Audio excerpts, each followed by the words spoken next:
Onésimo Mollado Brito, like 1.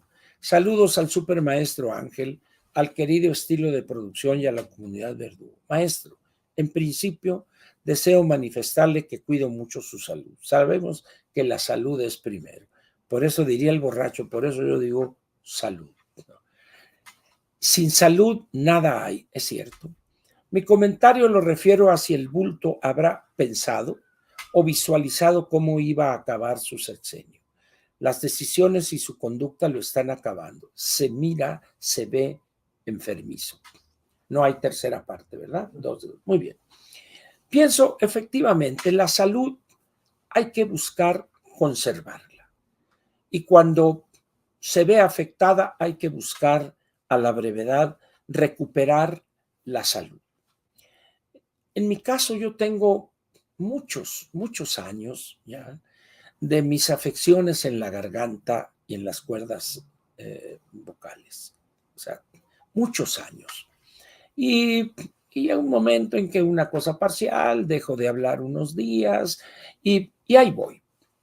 Sin embargo, con cada nuevo evento, en el sentido correcto del término, las cosas sus manifestaciones son más graves o más delicadas. Esta vez, no recuerdo yo que en ocasiones anteriores haber experimentado lo que esta vez experimenté.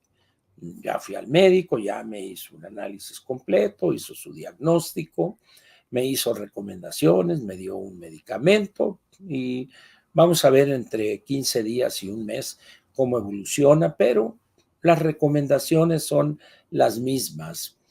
Debo hablar mucho menos e introdujo él un elemento importante, que debo dejar de lado los problemas. Bueno, pues entonces mejor me voy a mi pueblo, San José de Bácuma, allá a comer pitayas en la época, comer tunas cuando algunas nopaleras den ahí, ¿no? Porque al hacer yo míos, entre comillas, esos problemas, me genera una situación de tensión, de estrés, que hace que mis defensas bajen. Y como tengo un sistema inmunológico débil ya por la edad, en estos meses, en estos principio de año, cuando empieza la floración y todo, además en un área de la ciudad donde está lleno de jacarandas, Paseo de la Reforma, entonces me veo mal. Pero esta vez se conjuntaron varios factores que hizo que esto fuera mal. Entonces, sí es cierto, hay que bajarle, hay que preocuparme menos. Sin embargo, eso es la parte que me es más difícil. Yo quiero a este país. Este país me ha dado a mí mucho. Lo que soy, de alguna manera, me lo ha dado y me lo ha sufragado. Mi educación prácticamente fue en escuelas públicas. He trabajado mucho en el sector público, también en el sector privado. Entonces, yo quiero a este país. Me preocupa su suerte. Me preocupa no la corrupción en términos generales, porque la corrupción es una conducta moral y la conducta moral es algo de cada quien. Lo que me preocupa es la manifestación de esa corrupción, de esa conducta moral. El que llega al poder público con una mano atrás y otra adelante y a los 6 meses ya es un potentado. Me preocupa el político que se encumbra y en ese momento el uso patrimonialista del erario es ofensivo. Yo no conozco y tengo, pues, no amistad, pero sí relaciones con muchos políticos, producto de muchos años de trabajo, que, pues, por más pequeños que hayan sido los puestos ocupados, están multimillonarios. Y esas fortunas las han hecho en el menor tiempo posible que usted pueda imaginar, en la impunidad total. Entonces dice uno, pues, ¿cómo va este país a avanzar? Este mito de que los políticos es que yo quiero ayudar a los mexicanos, eso no es cierto, es palabrería hueca. Un político, cuando llega a un puesto en el sector público, es un administrador, es una persona a la cual se le entrega un acervo de recursos para que los administre eficientemente. Pero entonces llega esa cosa así entre majestática e histórica. Vengo yo a servir a los mexicanos porque quiero que avance nuestro pueblo. Y con esas frases huecas, cínicas e hipócritas, pues aprovechan y se sirven con el cucharón del pozole, diría Gilgamesh en Milenio Diario, y eso duerme a muchas personas, las engaña, las domestica, vamos a decir, políticamente, y así pasan de generación en generación esas actividades de saqueo de la cosa pública. Hoy, por ejemplo, estamos viendo la formación de dinastías. En los países avanzados o en las viejas democracias hay dinastías, pero eso es una cuestión propia de las monarquías, de las casas reales. Y eso se fue transmitiendo en algún momento, quizá en el siglo XIX, parte del XX, en 2 o 3 generaciones de alguna familia que logró colocar a hijos o nietos o hermanos, sobrinos en los puestos públicos. Sin embargo, esas personas en esos países no llegan aborazadamente a robar porque son ricos ya, porque desde el siglo XVII, XVIII, XIX fueron multimillonarios. Entonces el poder político, el llegar a los puestos, se convierte en algo casi de prestigio. Aquí no, aquí son personas sin valores, sin ética, que llegan para salir de la pobreza o de la medianía económica en la que se encuentran a robar descaradamente. Y lo hacen también que en muy poco tiempo se convierten en potentados, en empresarios exitosos. Y en ese momento dicen, bueno, pues ahora pongo yo a mi sobrino, a mi hijo, a mi hija, a mi hermano, a mi compadre, y ahí van generándose esas dinastías rastacueras que le rasca uno tantito y brota la pus de la corrupción en el servicio público. Estos tienen como ejemplo a los Kennedy en los Estados Unidos, por ejemplo, a los Trudeau en Canadá, que es una dinastía política más reciente, y en grupos familiares en Europa, prácticamente en cada país, que han sido políticos por generaciones, pero que nunca se les ha acusado de robar, de aborazarse a la taquilla, como decimos.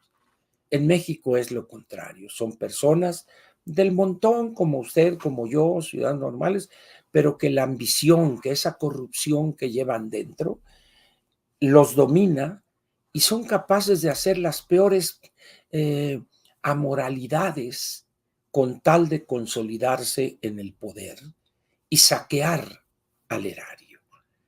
Y luego hay una cohorte de lambiscones o de gente indigna también que están esperando las migajas de esas fortunas que logran amasar aquellas personas. Y luego, si no es que fulano es gente de Mengano, o no que Perengano es gente de aquel, y se van formando, pero no las dinastías, sino las bandas de saqueadores del sector público. Y hoy lo estamos viendo. Vean ustedes la estructura de este gobierno y encontrará esos grupos, esas bandas de saqueadores del erario, sean los amigos de la esposa actual del presidente, o sean los amigos de la prepa de uno de los hijos, o los cómplices por allá, o la esposa de uno de los hijos que anda colocando gente o haciendo contratos, etcétera, etcétera. Y eso se transmite al siguiente nivel. el señor Alejandro Esquer, que creo que va a ser legislador, su hija dirige una gran empresa de Pemex en Houston, PMI. Entonces, es decir, llegan y órale, pongo a mi hija, pongo a mi sobrino, pongo acá, y se van creando, repito, no las dinastías, sino las bandas de saqueadores del erario. Ahora bien, este comentario, por favor, le dice a la chiquis que lo coloque. Eh, pienso, yo sí, no el presidente, que el presidente jamás pensó o jamás imaginó cómo sería realmente el fin de su gobierno. Imaginó o quizás soñó que sería un gobernante alabado y admirado no solo en México, sino en el planeta entero. Y se dedicó a regalar dinero, a comprar conciencias, algunas veces con dinero, otros con puestos para que robaran, etcétera, etcétera. Pero ignorante como es él y los suyos, no se han dado cuenta, porque además son ignorantes en extremo, que en un mundo globalizado y de economías abiertas, ya no es posible caminar impunemente, al menos descubriéndolos o exhibiéndolos. No es posible permanecer en ese anonimato de cuando México era una economía cerrada. Hoy, grabaciones, legales o no, filmaciones de tal o cual recibiendo sobres con millones de pesos, etcétera, etcétera. Entonces, en la medida que el final se acerca ya, dice la canción, estamos ante una situación donde los enanos crecen en ese circo de la 4T. ¿Y por qué? Porque el pastel no alcanza para todos. A algunos les toca una suculenta rebanada de ese pastel, los pocos, y a otros les toca quizá un gansito, unos pingüinos, y dicen, bueno, pues en esto me tocó. Pero hay otros que ni galletas de animalitos les tocan. Entonces esos empiezan a rebelarse y empiezan a revelar secretos durante esos actos delictivos en los cuales participó. Y empieza la filtración por acá, empieza esto por allá, y de repente van a un acto y van encuerados. Y luego empiezan los hijos jóvenes o las hijas jóvenes de una cierta familia favorita del régimen. Y como el ajonjolí de todos los moles, primero secretaria del Trabajo, luego de Gobernación y luego explicadora de una serie de disque reformas constitucionales que son un pésimo chiste, todas ellas. Pero luego la hermana por acá está en el Poder Judicial, en un puesto segundón, tercerón, y de ahí, no, pues esta no sirve para ser ministra, no califica, pero ahora ya va a acabar de destrozar el ISSSTE como premio. Y así, esa es la 4T.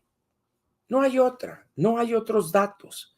Esa es la 4T.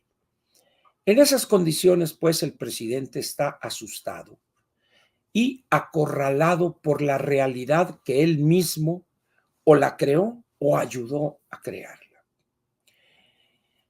Y la naturaleza nos enseña que un animal, por más pequeño que sea, o por más pequeña fuerza que pudiere tener ante un ataque o ante algo que considera una amenaza, ataca con una fiereza tal, aunque luego lo mate, pero que hace un daño tremendo. Así está hoy el bulto López Obrador, acorralado ya por una realidad que es inocultable. Quizá a partir de mañana por la noche o en la madrugada del viernes empiece la muñeca que piensa él lo salvará para la posteridad. Sin embargo, le será imposible a la anticientífica no hablar o le será imposible enmudecer ante la tragedia que es el gobierno en el cual ella ha participado de manera destacada, pero sobre todo, más que lo destacado, ha participado de manera indigna y servil en ese gobierno. Y quizá el interés de la campaña esté, en la de la presidencia de la República, no tanto en lo que diga, prometa o lo que diga que va a hacer la anticientífica, sino en lo que no se atreve a comentar.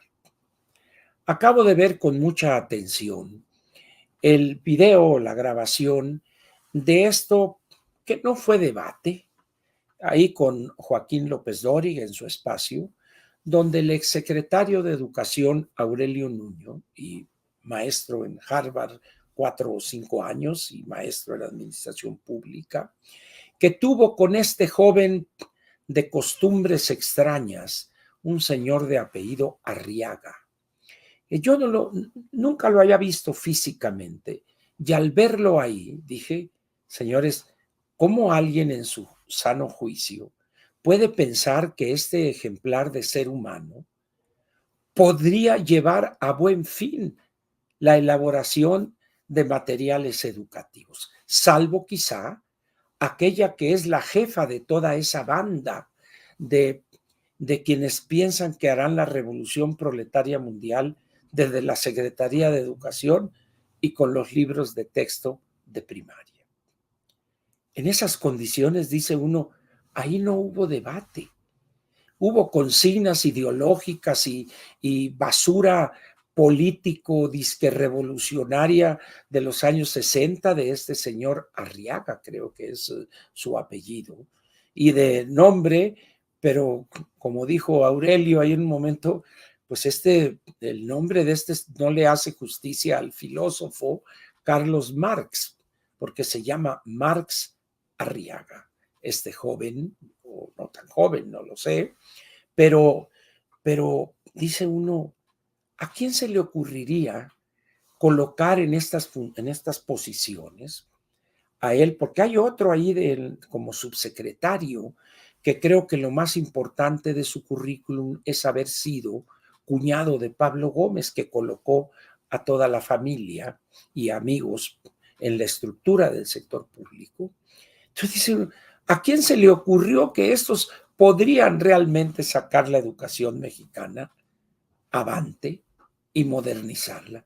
Pues solamente a quien tiene una visión arcaica y aceda, que es la jefa máxima de todo ese grupúsculo, que espero yo que al margen de quien quede en la presidencia de la República, sean despedidos con una fuerte y certera patada en donde la columna vertebral pierde su santo nombre.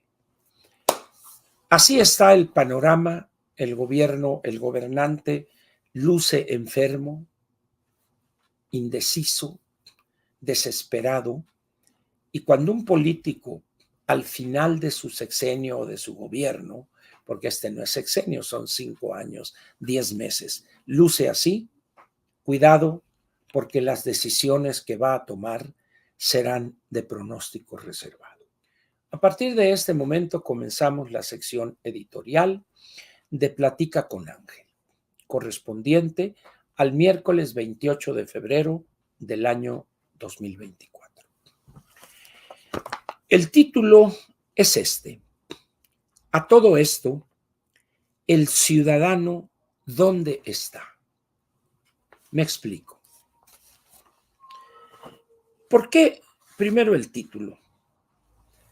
Porque ante la inminencia de las campañas por la presidencia de la República y en unas semanas más el resto de las campañas, nomás se habla de el bulto y su conducta errática, violatoria de la ley, etcétera, etcétera, o que si la ingeniera dijo esto por acá, un chistorete más allá, o la anticientífica ahora sí aparece en conferencias de prensa o en entrevistas y dice una cantidad de mentiras que causa risa.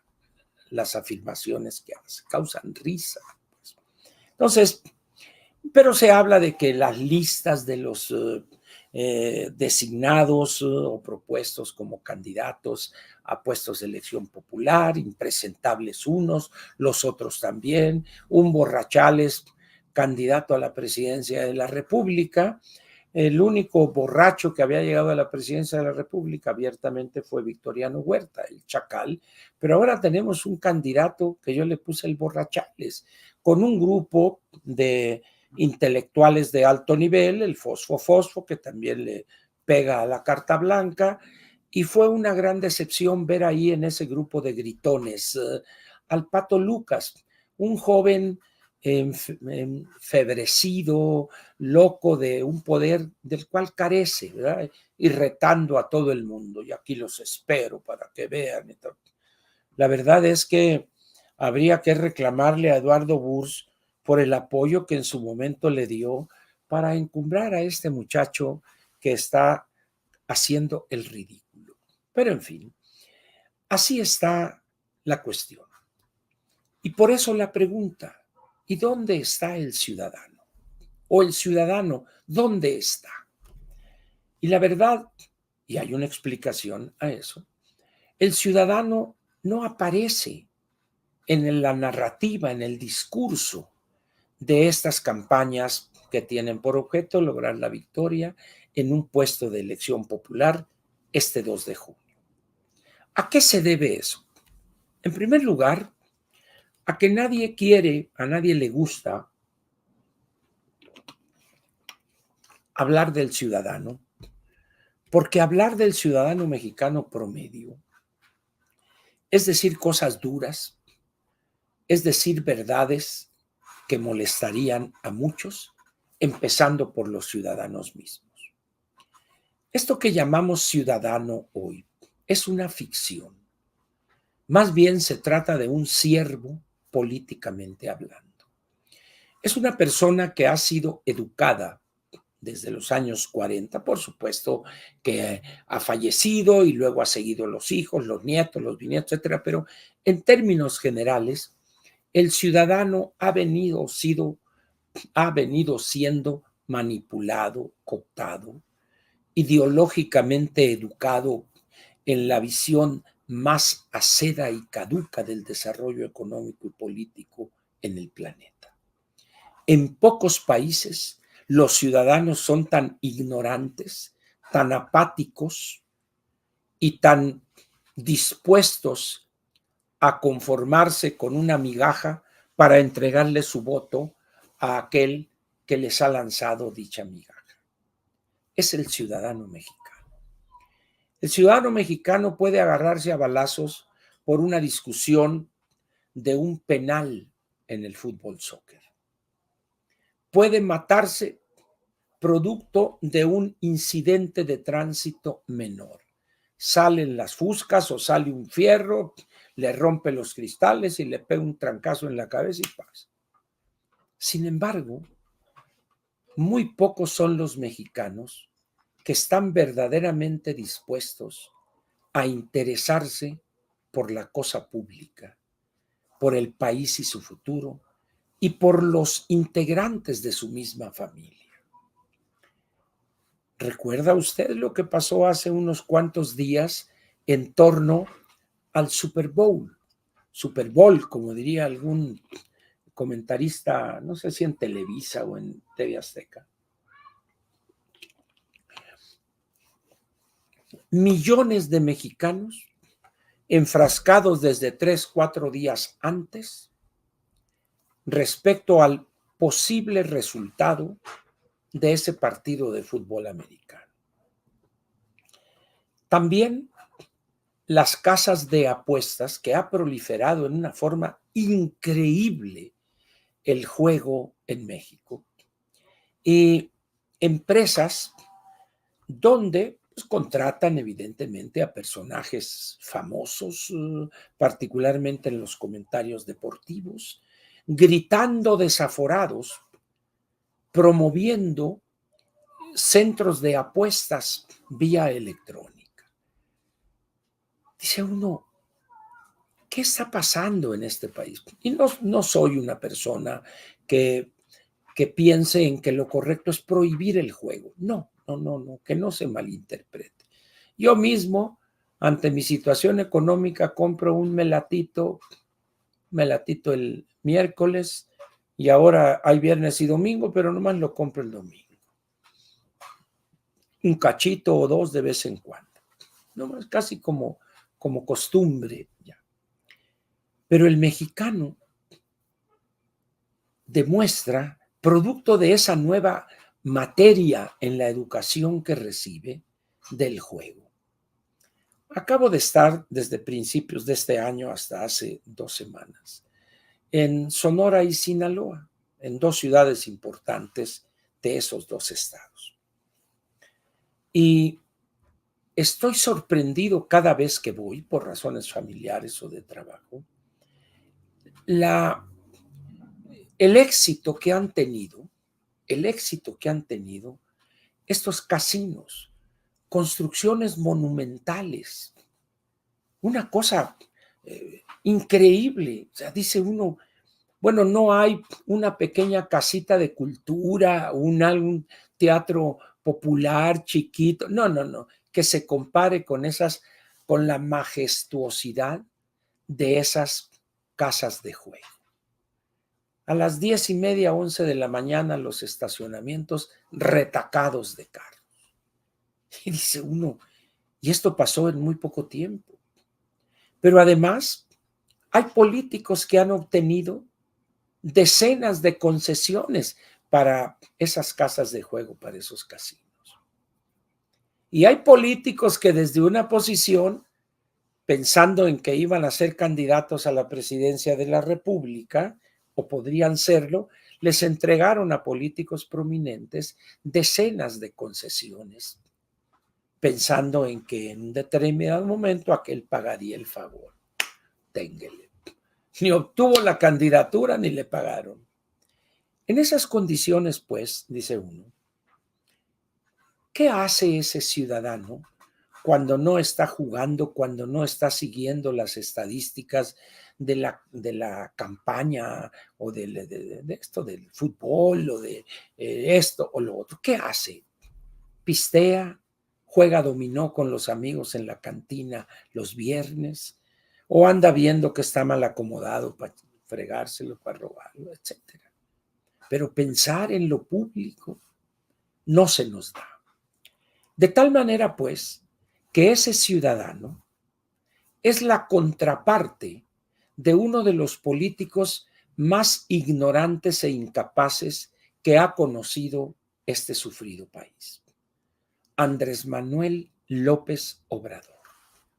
Y a esas cualidades le agregaría la de mentiroso contumaz. Es un hombre que miente casi por placer, un placer casi orgásmico, así como otras personas disfrutan la cohabitación con alguien del sexo opuesto, o también ahora, para que no se molesten algunos, con alguien del mismo sexo. El bulto goza orgásmicamente de las mentiras que profiere. Es un hombre que siente un placer perverso mintiendo. Ese personaje o esa conducta tiene una contraparte en aquellos millones y millones de ciudadanos que describí al principio. Por eso a mí me sorprende cuando alguien dice, es que es un genio de la comunicación. No, fulano, hombre, qué genio de la comunicación va a ser este que no es capaz de proferir 3 frases seguidas con sentido. Lo que pasa que frente a él están decenas de millones de personas que desde su posición babeante lo adoran, porque les está dando cosas o prometiendo otras. Entonces, ese es el ciudadano que hemos conformado, que hemos construido a ciencia y paciencia en los últimos 85 años. Por eso, hoy nadie habla de ese ciudadano. ¿Qué les va a decir? ¿Qué les va a decir la ingeniera? ¿Qué les va a decir la anticientífica? El borrachales les va a decir, tomen carta blanca bien fría, ¿verdad? Pero ¿qué les van a decir las dos damas que van a competir por la presidencia de la República? ¿Qué se atreverán a decirle a esas decenas de millones de ciudadanos que les importan otras cosas? Que les importa jugar por aquí, que no les importa estudiar, trabajar para mejorar la situación de su familia. No, no. Entonces, ¿de qué van a hablar en las campañas? ¿Cuál es el sujeto que sería el objeto de sus esfuerzos y sus sacrificios? Pues ellos mismos y su grupo. Pero alguna quizá matiza, ¿no? Con los pobres, los indígenas. A los indígenas se les ha venido tomando como objeto casi de culto desde que llegó Hernán Cortés y siguen viviendo en la miseria, en la marginación. Y dice uno, ¿cómo es posible que un candidato triunfador devenido gobernante jamás haya hecho algo realmente productivo, positivo para esos millones de mexicanos? Porque no les interesa. Y a aquellos no les interesa ejercer una presión para que cambie su situación, mejores leyes, mejores decisiones administrativas, etcétera. Por esa razón, el ciudadano está ausente en la narrativa de los candidatos. Es la promesa y vamos a hacer aquí esto. ¿Y qué queremos? Una educación de calidad y lo lograremos así y esto. No es cierto. Las mafias enquistadas en Pemex, en Comisión Federal, en la Secretaría de Educación, en el Seguro Social, en el ISSSTE, etcétera, etcétera. Van a impedir eso. Y el otro que prometió el oro y el moro, no le va a molestar eso. Mientras no hagan olas, mientras me tengan a la gente calmada, yo sigo aquí viendo a ver qué me roba. Esa es la realidad. Tenemos un andamiaje jurídico que data en algunos casos del siglo XIX. Es posible que nadie se haya planteado con la debida seriedad actualizar, poner al día ese andamiaje.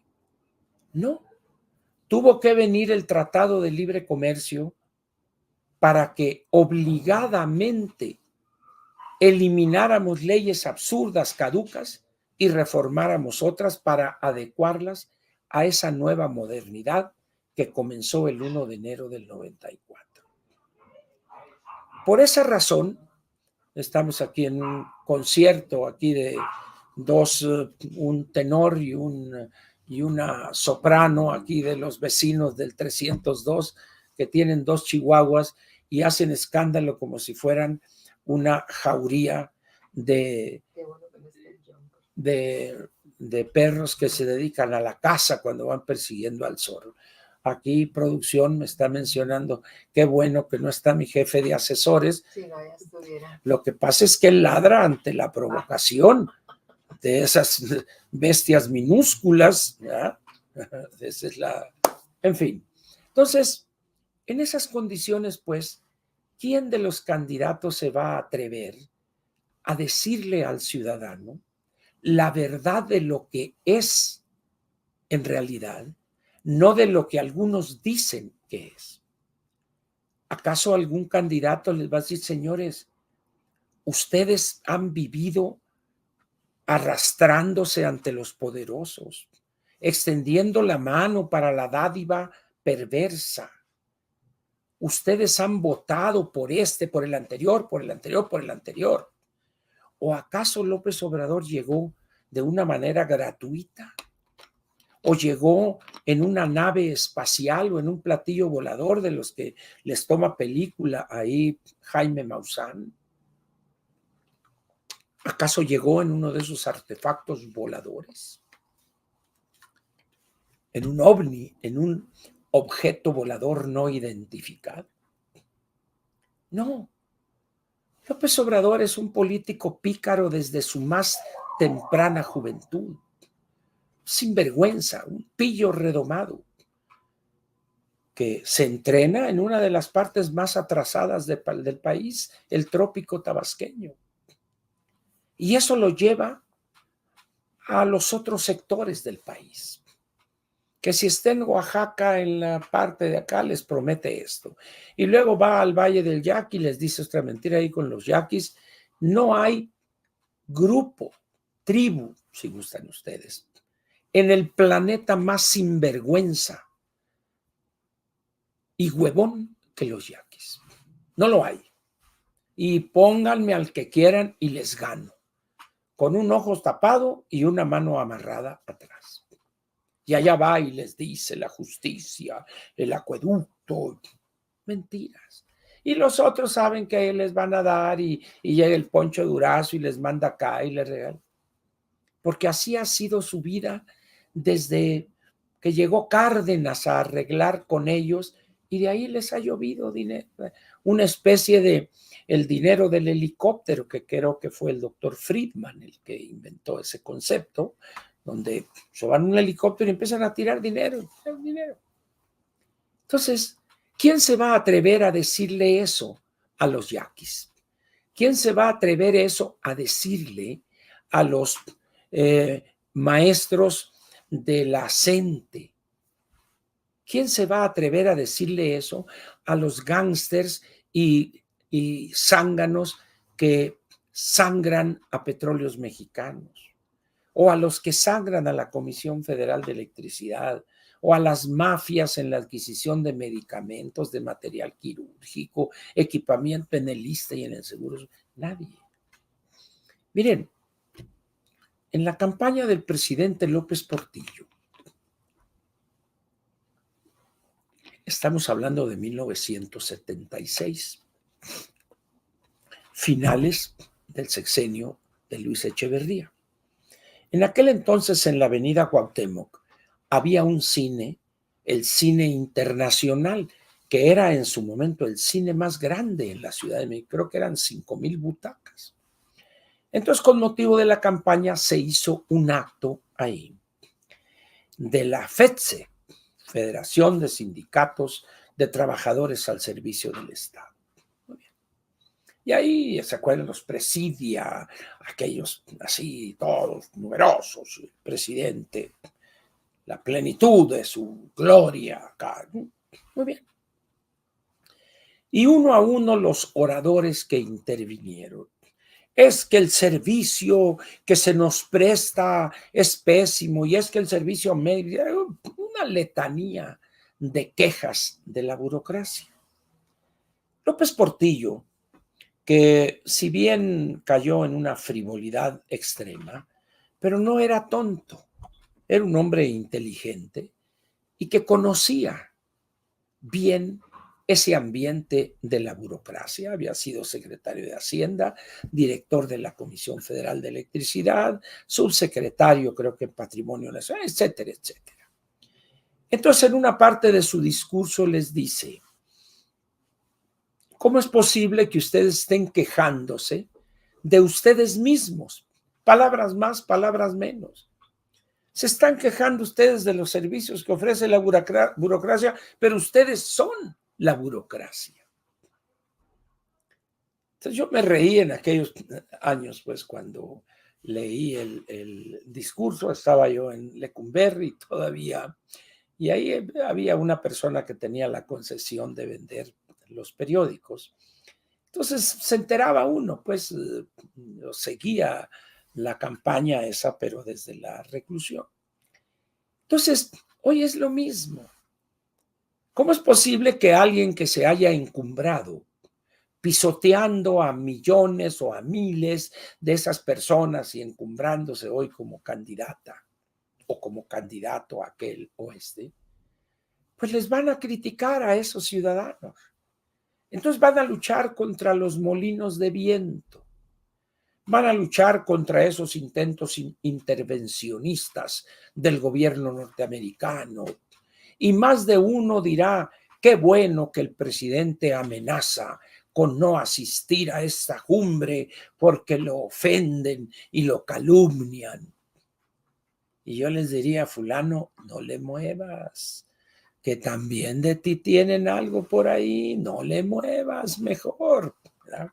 Entonces, como ustedes pueden ver, el ciudadano no aparece en las campañas porque exhibiría, por si hiciere falta, la cobardía de los candidatos, el cinismo y la hipocresía con la cual suelen expresarse de sus audiencias. ¿Quién no recuerda un 18 de marzo? Los heroicos trabajadores petroleros. En varias ocasiones, jaja, sí como no, han salvado al país. Por eso hoy honramos a ese gran demagogo y manipulador, perdón, a ese gran nacionalista que rescató para México este recurso, lo cual es falso. Lo único que hizo fue expropiar los bienes, los activos de las empresas petroleras, porque el petróleo ya era nuestro desde el 5 de febrero del 17. Pero en fin, hay otros que con una voz menos solemne que la que solía utilizar el presidente Echeverría. Otros, vamos a hacer más política, mucha política y más moderna política. Y así, cada uno en su estilo, pero no osa atreverse, no se atreve a decirle al ciudadano, ya despierta, no seas pendejo, despierta. Todos los que estamos aquí somos una bola de sinvergüenzas que queremos seguir robando para hacernos millonarios en poco tiempo a costa tuya. Hay, en ocasiones, hay películas o novelas donde una fuerza muy poderosa se adueña de la mentalidad de un personaje y lo hace decir cosas que aquel ni en la peor de las locuras, ni en la peor de las borracheras, se atrevió o se atrevería a proferir. Deberíamos en México buscar que alguien investigara y que desarrollara una máquina o algo para, ¿se imaginan ustedes que en un mitin de la anticientífica dijera con esa voz que pretende imitar la del bulto, y yo llegué aquí gracias a Bejarano y a la Padierna y al robo de los ambulantes, que dijera cosas así? Y luego la ingeniera, y yo estoy aquí porque he utilizado a los indígenas y su miseria y esto. Y luego el borrachales, la mejor cerveza en México no es la bohemia, es la carta blanca. No hay esa valentía para decir la verdad. Y luego los expertos, bueno, pues eso es otra fauna importante en la vida política de México. Hay algunos que opinan con tal propiedad que si uno les preguntare, perdone, ¿sabe usted dónde están las oficinas de los partidos a los que usted ha mencionado en su perorata? No, pero no necesito para mis análisis. Ah, muy bien. No, nomás quería preguntarle a usted eso.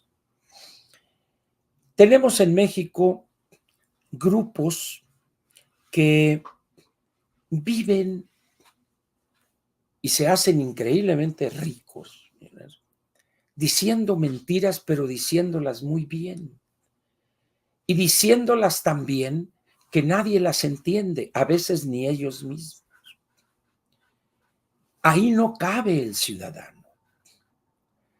Recuerdo una vez cuando cometieron el error en la hora de opinar que conduce Leo Zuckerman, de invitar a Macario Esquetino. Porque alguien no estaba de vacaciones, o el caso es que ahí estaba Macario. Y estaba Héctor Aguilar Camín, Jorge Castañeda, Javier Tello, Macario y Leo Zuckerberg.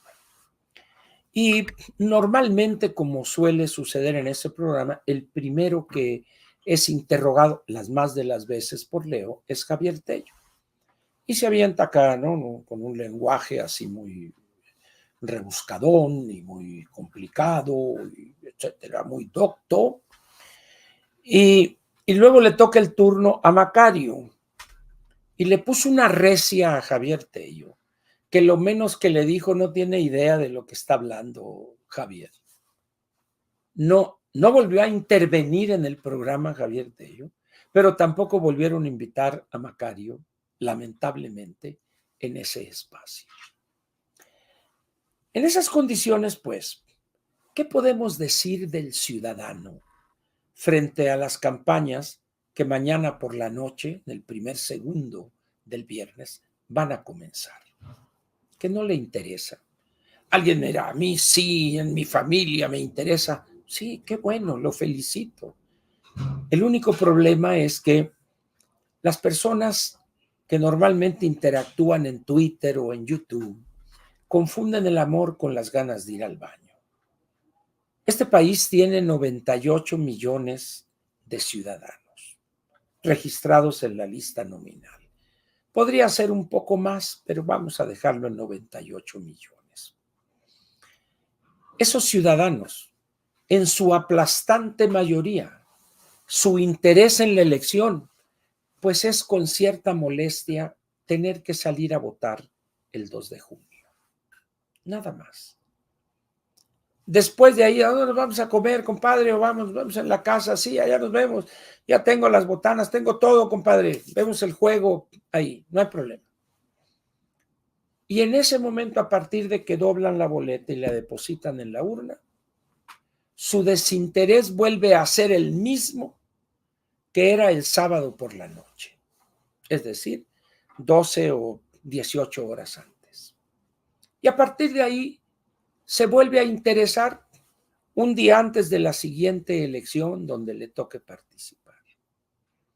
Y esto se da en millones y millones de ciudadanos. Por eso, cuando yo escucho a estos jóvenes o estos no tan jóvenes, es que todos los ciudadanos dijeron ya basta y salieron, me da risa, porque no tienen idea de la magnitud de la torpeza que están profiriendo. Los ciudadanos son casi 100 millones. Y los que pululan en estos espacios, YouTube, Twitter, eso, serán 1 millón, 2 millones. Pero luego algún amigo me dice: no, Ángel, te estás equivocado, porque cada familia que recibe eso tiene a 5 integrantes y por eso son millones y millones. Entonces dicen: bueno, está bien. Si con esas cuentas piensan que van a ganar la elección, está bien, ¿verdad? Estamos pues ante una situación donde el actor central del proceso electoral en México y en todos los países donde rige el sistema democrático es el ciudadano. Y aquí en México nos da pena hablar de él o ponerlo en el centro de la decisión o en el centro de la discusión. El ciudadano es la parte molesta de la narrativa política de estos candidatos. A partir del momento en que son ungidos como candidatos, se opera una transformación en ellos y empiezan a hablar haciendo horizonte con la mirada y hablar: es que para el año 2050 este país habrá sacado de la pobreza y la miseria a esos millones de mexicanos como ustedes, a quienes la Revolución Mexicana los ha olvidado. Muy bien. Y en 6 años va a venir otro y va a decir lo mismo. Quizá algunos de los que estuvieron hace 6 años ya no estarán, pero estarán sus hijos o sus nietos. Ya iba a seguir hasta que esto truene, hasta que esto explote. No hay otra forma. Miren, una de las ventajas de ser un voraz lector es que le permite a uno adquirir una visión menos cerrada que la que existe en nuestro país. Los libros, aunque suene cursi decirlo esto, es la forma concentrada o es la expresión concentrada del conocimiento y sus avances. Probablemente a algunos les disguste esto porque el texto al cual llegaron pone en cuestión sus creencias más arraigadas. Pero la realidad está ahí. En esas condiciones, pues, soy de la idea de que hay que leer, hay que estudiar, hay que informarse, particularmente en momentos críticos como el que México enfrenta. Mucha gente desdeña esas opiniones. No, Ángel, ya vas a empezar. ¿Cuál crítica? Se ve cómo están las cosas. Hombre. Se llena el estadio azul ahora con un clásico América UNAM, América, América Pumas o América, etc. Sí, se llena. Pues. Qué bueno. Pero eso no te debería permitir a ti concluir lo otro. Entonces, vale la pena que, si bien entiendo yo las razones por las cuales así actuamos o así actúan muchos, de ese desprecio a la política, ese desprecio a los partidos políticos y sus dirigencias, descrédito en estos últimos dos casos, bien ganado, por supuesto, no hay duda al respecto, pero en la medida que los ciudadanos no estén dispuestos a participar en lo público, sea militando en un partido o participando en alguna otra organización de la sociedad, mientras eso no se dé, esto va a seguir avanzando a pasos agigantados a la debacle total. La gente posiblemente no acepte como válido este pronóstico. Sin embargo, me da mucha risa, porque no puedo enojarme ya a estas alturas. Vamos a suponer que alguien del sistema del Servicio Meteorológico Nacional se le pregunta en una entrevista en la televisión: ¿y cómo ve usted, doctor, la perspectiva para este año 2024 de las lluvias en México? Bueno, dice, de acuerdo de los modelos atmosféricos que han desarrollado en el centro tal, en Florida o en tal parte, etcétera, nos permiten afirmar que va a ser un año seco, va a ser un año de escasísima precipitación pluvial. La temporada de huracanes va a ser particularmente difícil y dura para muchos países en las costas del Pacífico. Se tienen ya detectados en formación ya alrededor de 23 huracanes, algunos de categoría 2 y unos cuantos de categoría 4 o 5, etc.